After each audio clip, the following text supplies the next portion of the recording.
Hi, നമ്മൾ കഴിഞ്ഞ ക്ലാസ്സിൽ ഗ്രാമറിൽ പഠിച്ചിരുന്ന എന്തുമായിരുന്നു? ഭേദകമല്ലായിരുന്നു. ഭേദകം എങ്ങനെയായിരുന്നു വിഭജനം ചെയ്തിരുന്നത്? വാചകത്തെ ആയിരുന്നു നാമം, ക്രിയ, ഭേദകമെന്ന് വിഭജനം ചെയ്തിരുന്നത്. ഇനി നമുക്ക് എന്താണ്, ശബ്ദത്തെയാണ് വാചകമെന്നും ദോതകമെന്നും തിരിച്ചിരിക്കുന്നത്. വാചകം എന്തായിരുന്നു നമ്മൾ പറഞ്ഞിട്ടുണ്ട്. ഇനി ദോതകം എന്താണെന്ന് പറയാം.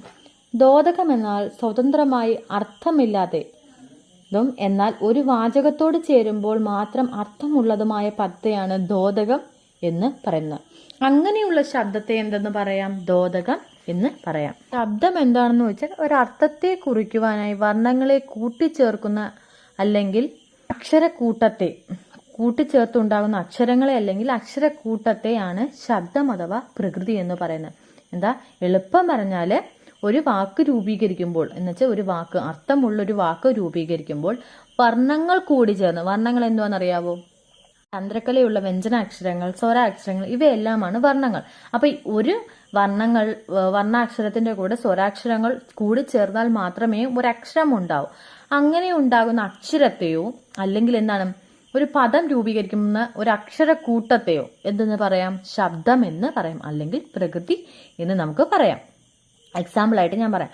ചെറു എന്നതൊരു വാക്കാണ്, ഒരു വാചകമാണ്. അതൊരു ശബ്ദമാണ്. ചെറു എന്നത് ഒരു ശബ്ദമാണെങ്കിൽ അതിൽ ച പ്ലസ് എ പ്ലസ് റ് പ്ലസ് ഉ എന്നത് ഒരു വർണ്ണങ്ങളാണ്. ആ വർണ്ണങ്ങൾ കൂടിച്ചേരുമ്പോൾ ഉണ്ടാകുന്ന ശബ്ദത്തെ എന്തെന്ന് പറയാം? കൂടിച്ചേരുന്ന അക്ഷരത്തെ എന്തെന്ന് പറയാം? ശബ്ദം എന്ന് പറയാം. അപ്പൊ ആ ശബ്ദത്തിന്റെ രണ്ട് വിഭജനങ്ങളാണ് ദോതകവും വാചകവും. നമ്മൾ വാചകവും പഠിച്ചായിരുന്നു. ഇനി എന്താണ് ദോതകം എന്ന് പഠിച്ചല്ലോ.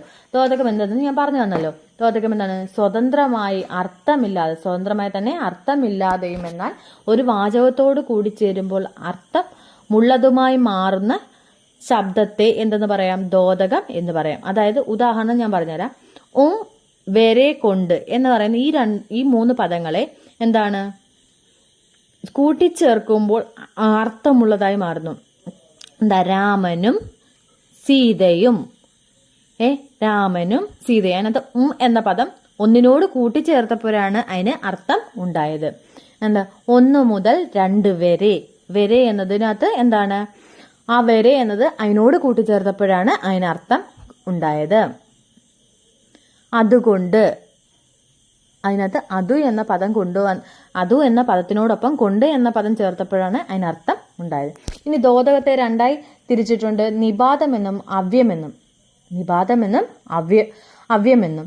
നിപാതം എന്നാൽ ശുദ്ധമായ ദോതക ശബ്ദത്തെയാണ് നിപാതം എന്ന് പറയുന്നത്.